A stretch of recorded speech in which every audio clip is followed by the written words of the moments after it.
Assalamualaikum warahmatullahi wabarakatuh. Waalaikumsalam warahmatullahi wabarakatuh. Ubur-ubur ikan lele, waktunya podcast. Hari ini kita kedatangan tamu spesial ya. Biasanya duduk di sebelah sini, sekarang duduk sebelah sini. Mau perkenalan dulu Ibu? Ya. Selamat sore anak-anak, berjumpa lagi dengan Bu Lina, guru kelas 4. Iya, dan juga merangkap sebagai guru bahasa Inggris kelas 1, 2, dan 4. Kelas 1, 2, 4. Mana suaranya kelas yang Bu Lina sebutkan tadi? Jangan lupa komen di bawah, karena nggak akan dengar suaranya. Komen di bawah. Oke.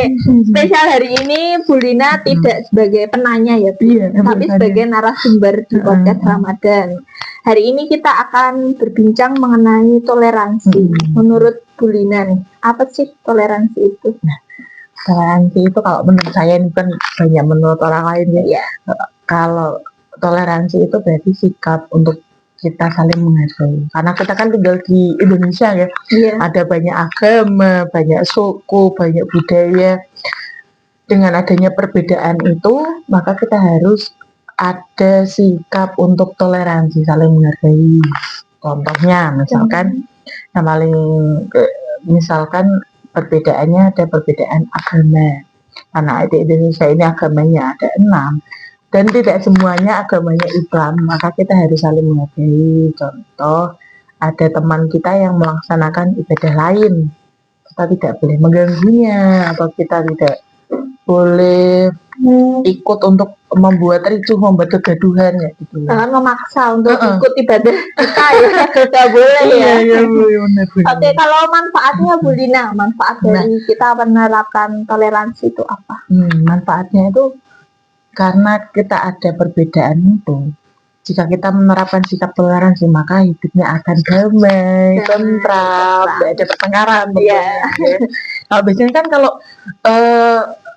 beda pendapat pun, misalkan Kak Bu Biska sukanya mie ayam, saya sukanya bakso pun, itu kan aku sukanya bakso, kan ada timbul perdebatan gitu ya. Ada teori sendiri nih, mau mengunggulkan ini sama ini.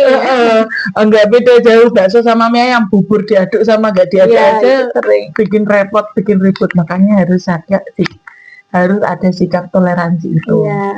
Itu di Pancasila. Pasti nggak asing ya, nggak asing sama toleransi pastinya anak-anak. Terus nih Bu, ini lagi viral nih, ada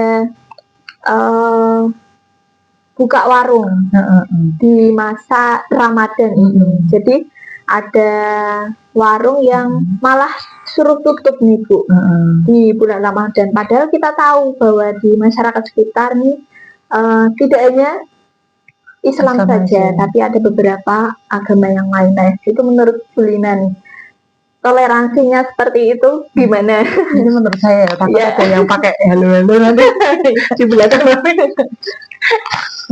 Kalau misalkan itu kan sikap kita saat bulan Ramadan ini kan, selain kita menerapkan sikap toleransi, menghargai itu, karena kan kita di sini nggak cuma hidup agama Islam doang. Agama Islam pun mesti ada orang yang berhalangan, tidak puasa. Maka dari itu, selain bersikap saling toleransi, kita juga harus sikap pengertian, saling mengerti, dan juga sabar juga ya sih Bu.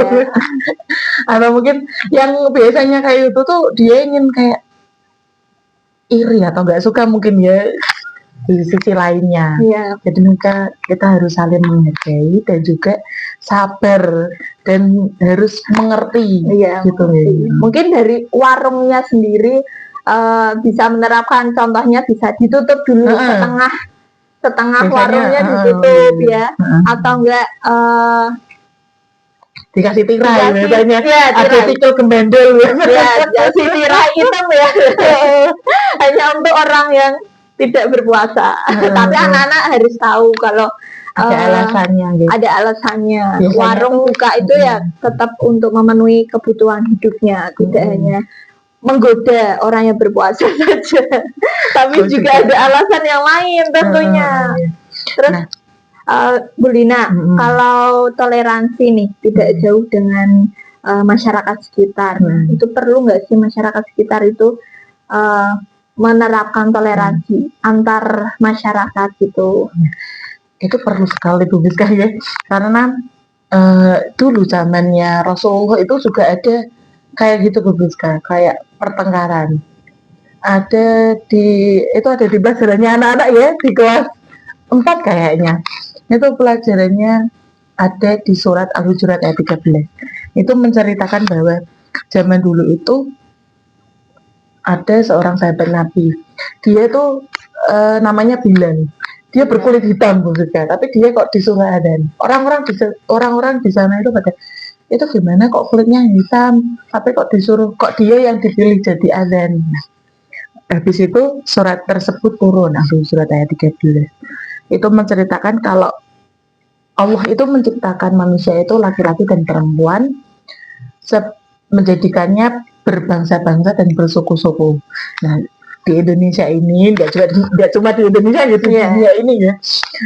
Allah menciptakan laki-laki dan manusia berbangsa-bangsa, ada yang bangsa Indonesia, berkulitnya juga macam-macam, bersukunya juga macam-macam, untuk lita'arufu, agar saling mengenal. Kenapa kok harus saling mengenal? Karena setiap manusia itu diciptakan memiliki keunikannya masing-masing. Jadi kita harus saling menghargai, karena ya itu tadi diciptakan dari memiliki keunikan masing-masing maksudnya. Nah, kenapa kok dengan adanya perbedaan tersebut, bahkan Allah sudah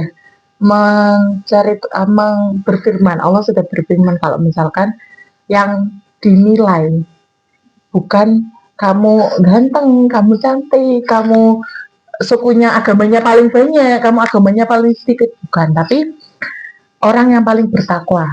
Nah, di situ berarti yang dinilai yang terbaik lah menurut Allah itu orang yang paling bertakwa, bukan yang dinilai dari sukunya, fisiknya dan lain sebagainya. Maka dari itu kita harus saling menghargai itu supaya tidak terjadi pertengkaran tersebut. Oke.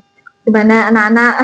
Bahasanya seru banget ya mengenai toleransi ya. Oh ya Bu Dina, ini ada siswa kita dari kelas 5 nih. Ada Mbak Cantika. Mbak Cantika, mana suaranya? Komennya. Komen di bawah dong, jangan lupa. Ini pertanyaannya buat Bu Lina. Apa saja toh Bu batasan toleransi di Islam yang tidak boleh dilakukan? Nah itu pertanyaan dari Cantika. Toleransi itu kita harus saling menghargai. Kembali lagi kita saling menghargai. Yang tidak boleh dilakukan, misalkan kita agamanya Islam, punya teman yang agamanya non Islam misalkan, berbeda keyakinan dengan kita, maka kita tidak boleh memaksa teman kita untuk masuk, ayo kamu masuk Islam, syahadat aja, gitu, nggak boleh, karena semua orang tuh punya keyakinannya masing-masing. Apa yang diyakini itu tidak boleh dipaksakan dengan keyakinan kita, atau keyakinan kita tidak, atau keyakinan yang kita miliki kita paksakan kepada orang lain. Dan itu juga ada di surat Al-Kafirun. Nah, itu kan ceritanya kayak orang kafir Quraisy tuh memaksa Nabi Muhammad untuk kamu masuk Kristen aja, atau misalkan kayak gimana gitu. Akhirnya turun surat Al-Kafirun yang berakhiran dengan lakum dinukum walikum, untukmu agamamu dan untukku agamaku. Jadi tidak bisa dipaksakan untuk masalah keyakinan dan agama. Jadi ya Cantika ya. Ya, paham ya Cantika pertanyaannya ya. Wah, terima kasih Bu Lina tentang pembahasan toleransi hari ini. Sampai warung, sampai mana-mana ini ya. Sampai luas banget ya. Jadi toleransi itu memang selalu ada di kehidupan kita, dan tidak boleh lengah kita untuk menerapkan sikap toleransi ini. Nah, supaya jangan sampai cuma berbeda paham atau berbeda kesukaan itu menjadikan kita untuk kamu tak boleh-bolehan, memang ya bahasanya pecah belah ya. Boleh-bolehan apa ya begitu? Pilih-pilih teman. Kamu sukanya bakso, teman sama teman sukanya bakso, nggak boleh kayak gitu ya. Karena dengan adanya perbedaan ini menjadikan hidup kita ramai, bermacam-macam, indah, dan beraneka ragam itu unik ya Bu, nggak cuma monoton gitu ya. Iya, oke. Bu Lina, terima kasih sudah datang di podcast Ramadan ini. Semoga pembahasan kita pada sore hari ini bisa bermanfaat buat anak-anak dan juga pemirsa yang di rumah. Terima kasih Bu Lina, kurang lebihnya mohon maaf. Ubur-ubur ikan lele. Sampai jumpa lagi Le. Bye bye. Wassalamualaikum warahmatullahi wabarakatuh.